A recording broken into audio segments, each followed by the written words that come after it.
been lied to. We've been lied to. We've been lied to. We've been lied to. We've been lied to.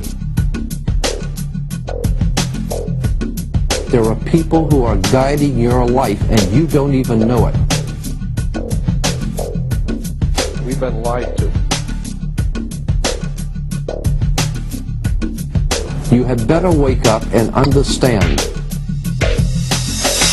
There is indeed a global conspiracy going on, and the way it has been carried out and concealed is through control of the global money system, and hence control of all other subsequent systems of importance down the food chain, such as governments and media. It's important to understand that control of the global money system has been achieved through control of the global central banking system, and that this system is a privately run enterprise. It is a private business that runs for a profit, and it is owned and operated by wealthy international banking dynasties such as the Rothschilds, the Morgans and the Rockefellers. And please clearly understand that when you control the money supply, you control the government. When you control the government, you control the people. When you control the money supply and the flow of information,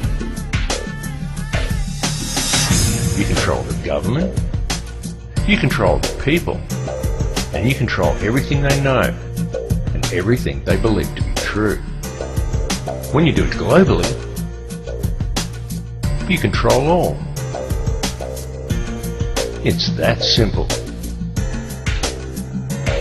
During World War II, every country on both sides of the conflict was financed by the very same private bankers who lent out every dollar these countries used to finance their war effort at interest. In the ensuing years, the ordinary people from both sides saw great hardships and suffering. And during the fighting, there were heavy casualties amongst all the peoples involved. World War II cost over 50 million lives. And when it was over, each country that participated was left with a huge debt to the banks. It was always the people who paid the price through increased taxes, longer hours and poorer working conditions. And quid bono? Who benefited?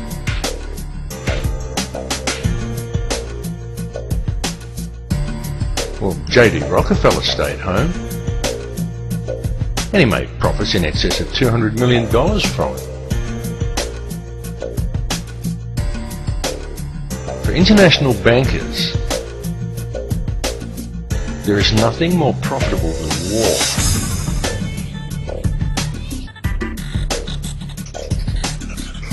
And so when it is taken into account that these same international bankers now control all the major media, have ties to all the major oil cartels and arms dealers, finance all the main political parties, and control the currency of all Western nations, is it any wonder that the world stays in a state of conflict and war?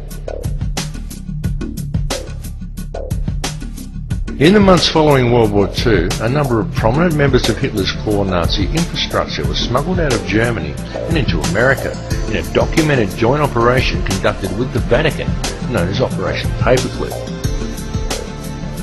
Operation Paperclip saw as many as 80 Nazi war criminals that held key positions in Hitler's empire and had detailed knowledge of the Nazi war machine taken to America. These people included figures such as Klaus Barbie, along with numerous Nazi scientists who were all removed to the United States, supposedly to assist the government with spying operations against Russia, and for assistance in the US rocket and space programs. Many of these men were given advisory positions on boards dealing with domestic and international security. And it is one such advisory panel that gave birth to the National Security Council. The NSC then combined with the Council on Foreign Relations and spawned its muscle, the CIA. And soon after the formation of these organizations came the creation of the United Nations. Touted as a supposed solver of world conflict, The UN was supposedly put there to maintain the safety and security of the people and to ensure that nothing as heinous as World War II could ever happen again. And the world has seen nothing but a continuous stream of war ever since. In fact, since the formation of the NSC, the CIA and subsequently the UN in 1947, the Earth has seen 258 conflicts and in fact more wars than in its entire recorded history prior to that point. Just why is that? Now each time one of these wars has erupted, usually in an area that never saw any real conflict before, it's happened in such a way that has invited Western intervention, and each time we've been told by the media that this intervention is to ensure peace. Each time they say it. To make peace, we use war. Peace comes from war. War brings peace. War is peace. It's doublespeak. If you want peace with another nation, you don't go to war with them. You go to peace with them. You work at gaining an understanding for each other, and you help each other. You don't go and kill each other's children and both borrow money from the same bank at interest in order to do it. And noticeably, none of the areas in which such military intervention has occurred ever truly become peaceful again. Each one just stays in a state of guarded tension, looked over by peacekeepers, and continues to function in a state of human suffering, and as another endless source of income for the international banksters. In 1947, as soon as the CIA was formed, the organization began to spread its tentacles worldwide, finding footholds and taking root in almost all countries on Earth. And from there, and working closely with its Israeli counterpart, the Mossad, the CIA has managed to undermine nations from within by using false flag operations, propaganda and terrorism. And please understand that these organizations were created on the recommendations of top-level Nazis, and they were founded and operate on Nazi principles. The CIA has since become the #1 trafficker of drugs and human cargo in the world. The CIA are not the good guys. They are anything but. They are a criminal cabal disguised as an intelligence agency that is based on Nazi principles, has unlimited resources both financially and militarily, and they are answerable to no one.